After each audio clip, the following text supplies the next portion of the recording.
सभी को नमस्कार। इस वीडियो में मैं बेटा बेरोज़गारी पे बात करने वाला हूँ।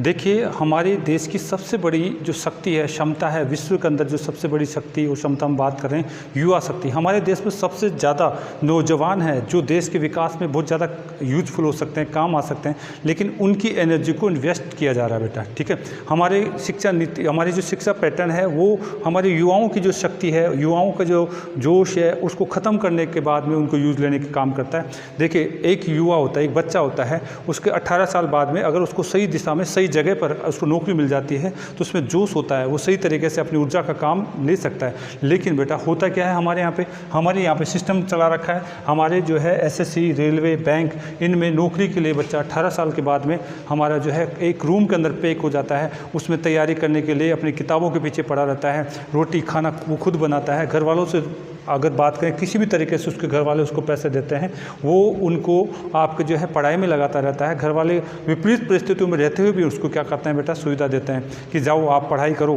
हम घर की सारी समस्याओं को हम झेल लेंगे। वो बच्चा जो 18 साल का बच्चा है, वो घर से निकल करके एग्ज़ाम की तैयारी करने के लिए आपके निकलता है। लेकिन हमारी जो भी ये संस्थाएँ, जिम्मेदार संस्थाएँ, सरकारें हैं, मैं किसी पार्टी की बात नहीं करना चाह रहा, चाहे राज्य सरकार हो, चाहे केंद्र सरकार हो, ये इनकी तरफ वास्तव में ध्यान नहीं देती।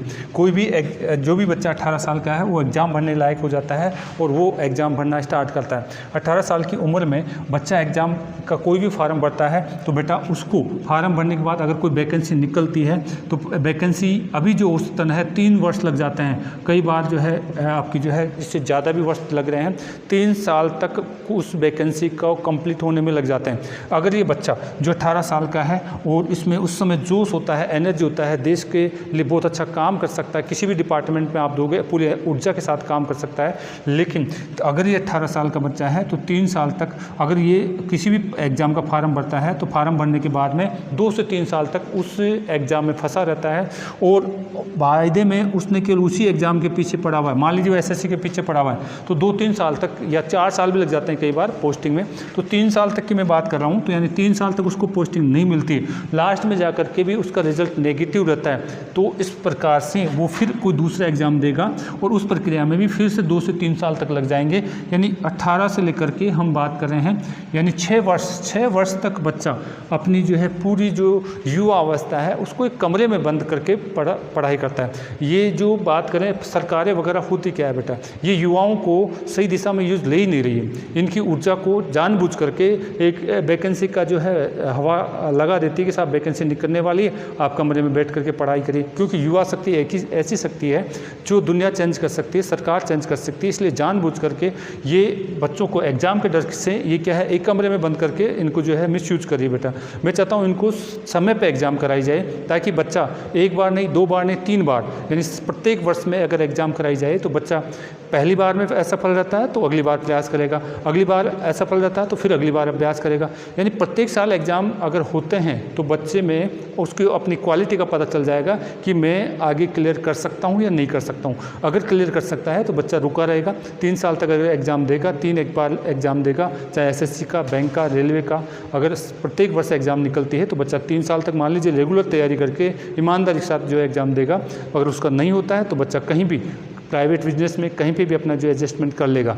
लेकिन एग्ज़ाम होते ही ऐसे हैं कि साहब 2-3 साल, 4 साल लग जाते हैं। इस कारण से क्या होता है, हमारे बच्चे जो हैं एग्ज़ाम की तैयारी के चक्कर में अपनी पूरी, अगर हम बात करें पूरी यौवन अवस्था अब जो है नष्ट कर देते हैं बेटा। ठीक है, तो ये एक सबसे बड़ी विडंबना है कि हमारी जो गवर्नमेंट वगैरह है, जो भी सरकारें हैं, ये युवाओं की तरफ ध्यान नहीं देती है। बेरोज़गारी नहीं रहेगी अगर आप जो है रेगुलर एग्ज़ाम कराओगे, पर ईयर जो भी आपके पास वैकेंसी है अगर आप कराओगे तो बच्चा उसके लिए मेहनत करेगा, जिसमें क्वालिटी होगी वो रेगुलर मेहनत करके निकल जाएगा और जिसको लगेगा ठीक है मुझे और कहीं एडजस्ट होना है वो वहाँ पर चला जाएगा। ठीक है, तो बेरोज़गारी मैं मानता हूँ कि साहब इतनी नौकरियाँ नहीं मिल सकती, लेकिन बच्चे को अगर रेगुलर प्रत्येक वर्ष अगर एग्ज़ाम कराते हैं, आप ईमानदारी के साथ कराते हैं तो बेटा बच्चा अपना लेवल खुद ढूंढ लेता है। जिसमें क्वालिटी है वो डेफिनेटली अपनी जगह चला जाएगा और जिसमें नहीं है वो और मेहनत करेगा, या फिर जो भी है वो अपना जो भी अपना कृषि का कार्य या किसी भी प्राइवेट काम में वो अपना एडजस्ट हो जाएगा। लेकिन एग्ज़ाम ही 2-3 साल बाद में होती है, इनका जो है कई बार केस हो जाता है एग्ज़ामों में,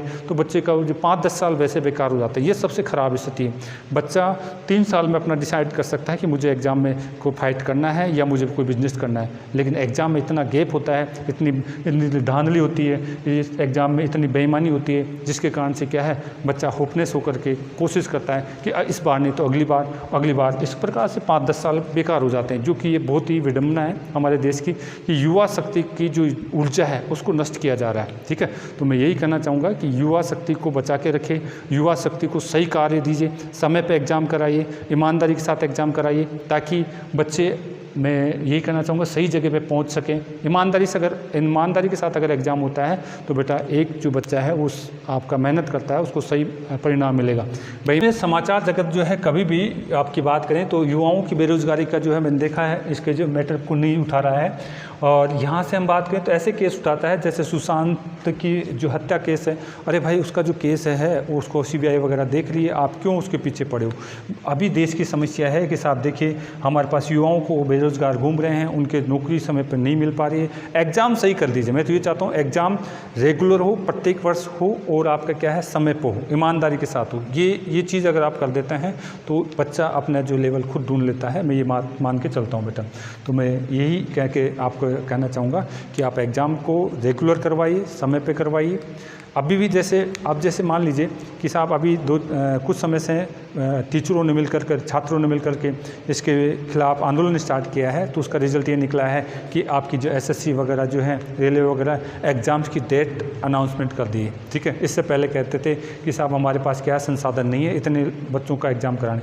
अरे भाई आप चुनाव करा सकते हैं, आप जो है नीट और इनकी जो बात करें मेडिकल इंजीनियरिंग की एग्ज़ाम करा सकते हैं, तो इन बच्चों के एग्ज़ाम क्यों नहीं करा सकते हैं। सीधी बात है ये है कि आपके जो भी ऊपरी जो संस्थाओं में बैठे हुए हैं, जो भी आपकी बात करें नेता हैं या जो भी संस्थाओं को संभाल रहे हैं, इनके बच्चे रेलवे का एग्ज़ाम नहीं देते हैं। ठीक है, इनके बच्चे मेडिकल इंजीनियरिंग में जाते हैं और इनको यहाँ से बोनस भी मिलता है, कहना कमीशन भी मिलता है, यहाँ पे इनको नहीं मिलता है। इसीलिए इन चीज़ों की तरफ ध्यान नहीं दे रहे हैं बेटा। ठीक है, बेरोजगारी एक मुद्दा है, समस्या है, इसके लिए सरकार को विशेष तौर से ध्यान देना चाहिए, क्योंकि इसकी ऊर्जा, जो बच्चों की ऊर्जा है वो बात करूँ एक कमरे में बंद रह करके रह जाती है बेटा। सही समय पे उनको रोज़गार मिल जाता है, उनको नौकरी मिल जाती है, तो अपने पिता की, अपनी बहन की, अपने भाई की, सभी की इच्छाओं को पूर्ति वो कर सकते हैं, क्योंकि उसके साथ उनके पूरे परिवार की इच्छाएं जुड़ी हुई है बेटा। ठीक है, तो मैं यही आशा करता हूँ कि ये आवाज़ आगे तक जाएगी।